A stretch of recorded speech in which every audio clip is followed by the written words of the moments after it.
Assalamualaikum warahmatullahi wabarakatuh. Kita lanjutkan pada materi statistika dengan sub pokok bahasan 2.1 penyajian data. Kemarin sudah kita bahas tentang penyajian data dalam bentuk tabel distribusi frekuensi biasa dalam data tunggal.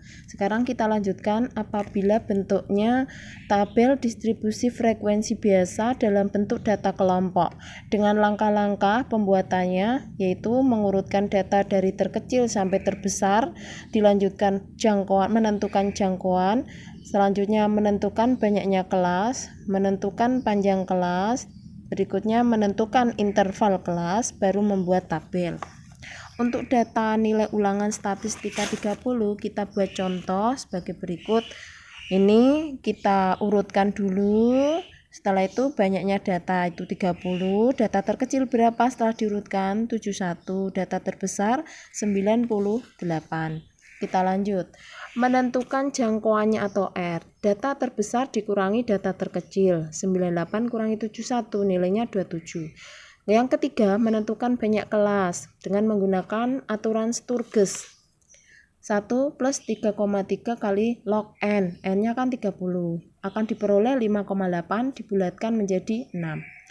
Langkah keempat, menentukan panjang kelas, yaitu P sama dengan R per K. 27 dibagi 6 sama dengan 4,5. Itu diperoleh dari langkah sebelumnya.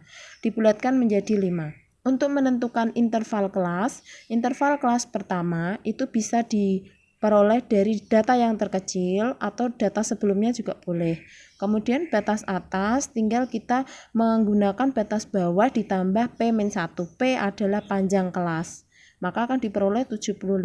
Interval kelas pertama 71 sampai 75.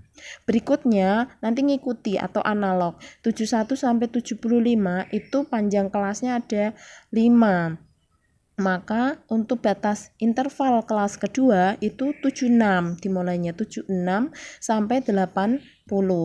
Kemudian batas kelas ketiga 81 sampai 85 dan sampai interval kelas ke-6.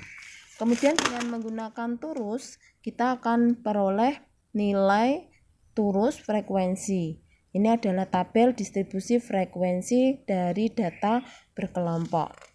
Berikutnya, untuk menentukan histogram maupun poligon, kita bisa menggunakan tabel dengan bantuan titik tengah, tepi bawah, ataupun tepi atas. Titik tengah diperoleh dari setengah dari batas bawah ditambah batas atas. Setengah dari 31 tambah 1 sama dengan 35,5. Nanti ke bawahnya ngikuti atau analog.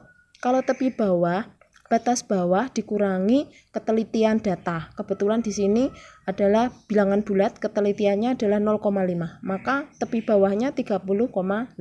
Ke bawahnya nanti ngikuti. Untuk tepi atas itu batas atas ditambah 0,5 yaitu 40,5. Ke bawahnya ngikuti.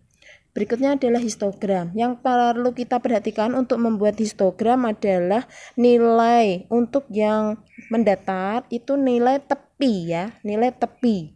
Maka kita buat 30,5, 40,5 dengan diagramnya berhimpit, tidak boleh benggang. Kalau berhimpit itu histogram, kalau ada jedanya itu diagram batang. Nanti kita gunakan tabelnya tadi. Sedangkan untuk poligon frekuensi itu untuk batas mendatarnya itu adalah nilai tepi. Nilai tepi. Di sini keliru ya, ini bukan nilai tepi, tetapi harusnya titik tengah. Ini keliru. Ini bukan nilai tepi ya, titik tengah. Titik tengahnya diperoleh dari tabel ini tadi. Titik tengah. Gitu ya. Kemudian kita lanjutkan pada berikutnya untuk membuat OGIF. OGIF ada OGIF positif, ada OGIF negatif. OGIF positif kebetulan ini kita peroleh dari tabel distribusi frekuensi kumulatif yang kedua. Nanti akan ada dua jenis tabel distribusi frekuensi kumulatif kurang dari akan diperoleh OGIF positif dengan cara kita buat satu kolom tepi atas, kemudian ada frekuensi kumulatif kurang dari. Ini diperoleh dari frekuensi. Ini kan 0, itu untuk yang belum ada nilai rentangnya atau sebelum dari rentang kelas interval pertama. Frekuensinya 4, di sini 4. Kemudian FK yang bawahnya itu 4 ditambah 4, nilainya 8. Kemudian 8 ditambah 5, nilainya 13 sampai pol 30. Untuk OGIF-nya kita peroleh dari grafik ini. Kita buat bentuknya skala ya. Ini tepi ya, nilai tepi, kemudian ini frekuensinya. Kita buat dengan menggunakan skala. Kebetulan ini 0, kemudian 70,5 kita hubungkan. Kita gunakan pulpen biasa saja biar jelas. Ini 70,5 gini ya.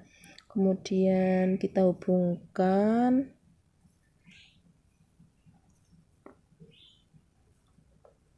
Nah, ini adalah OGIF positif. Berikutnya ini OGIF negatif. Kita gunakan menggunakan tabel distribusi frekuensi kumulatif lebih dari. Caranya sama, hanya bedanya kita menggunakan tepi bawah. Ini FK lebih dari sama dengan dimulai dari banyaknya data 30. Di sini nanti 30 dikurangi 4, hasilnya 26.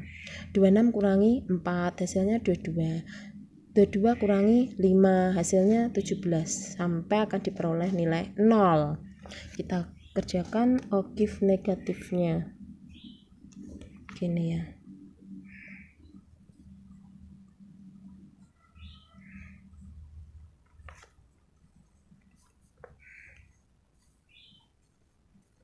Wah, makanya nggak pas.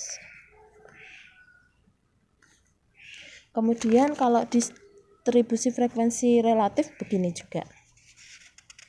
Saya kira itu untuk ukuran data, pemusatan data sub pokok bahasan 2.2 itu ada min, ada median, ada modus. Cara menentukannya, untuk menentukan min itu menggunakan X bar sama dengan sigma XI per N. XI itu nilai data ke I, N itu banyaknya data.